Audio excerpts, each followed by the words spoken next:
Hello বন্ধুরা, ruin লাইফস্টাইলে আপনাদের সবাইকে স্বাগতম। আজকে আমি বানাবো শাপলা চিংড়ির কালো জিরে ফ্রাই। তার জন্য লাগছে শাপলাগুলোকে আমি ভালো করে কেটে ধুয়ে পরিষ্কার করে রেখে দিয়েছি। এটা চিংড়ি মাছ পরিষ্কার করে ধুয়ে রাখা আছে। সর্ষের তেল, হলুদ, লবণ আর কাঁচা লঙ্কা চিড়ে আর কালো জিরে।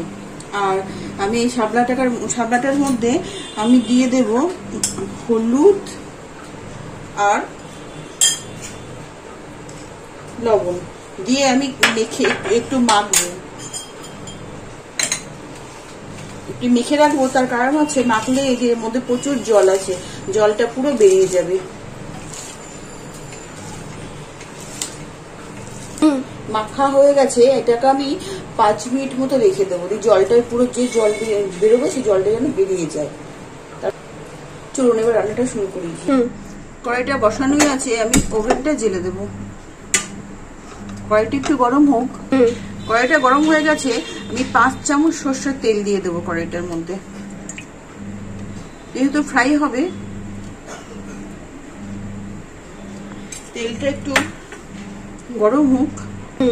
আমার তেলটা গরম হয়ে গেছে, আমি কালো জিরে আর কাঁচা লঙ্কা চেরাটা ফোড়নে দিয়ে দেবো।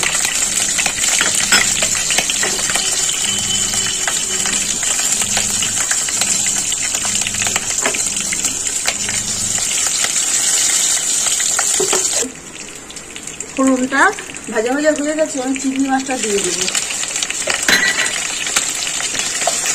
এর মধ্যে আমি একটু লবণ দিয়ে দেবো যেন না ছিটকায়। আমি একটু হলুদ দিয়ে দেবো।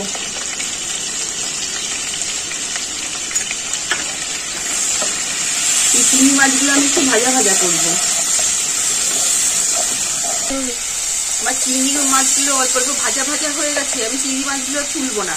আমি এই যে শাপলাগুলোর মধ্যে নুন আর হলুদ দিয়ে যে দিয়েছি, দেখুন কেমন জল বেরোচ্ছে, আমি হাত দিয়ে চিপে চিপে এর মধ্যে দিয়ে দেবো। দেখুন এরকম জল শাপলার মধ্যে জল বেরোচ্ছে, শাপলাগুলো দিয়ে কেমন জল বেরোচ্ছে। নুন আর হলুদ দিয়ে মেখে রেখে দিয়েছিলাম।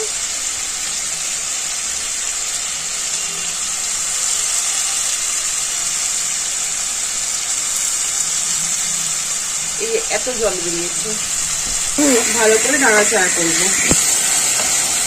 এগুলো দিয়ে ভালো করে আবার নাড়াচাড়া করবো। দিয়ে আমি একটু এর মধ্যে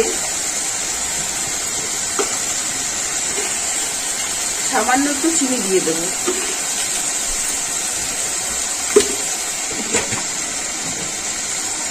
আমি আর একটু লবণ দেবো, তখন লবণ দিয়েছি, আমি আর একটু লবণ দেবো আর একটু হলুদ দেবো। দিয়ে এবার আমি এটাকে ভাজতে দেব।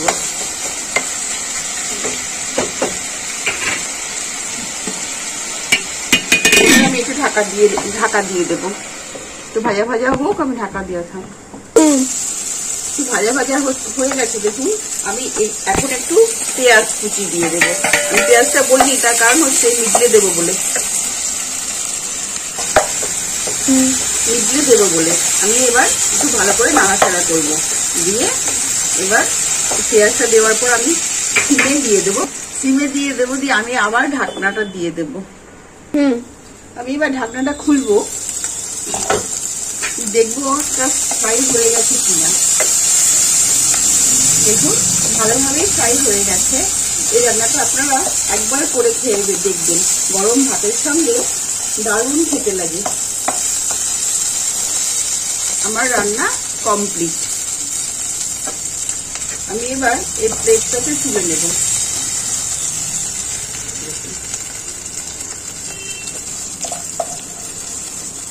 দেখুন দারুণ হয়েছে, গরম গরম ভাতের সাথে মজে যাবে।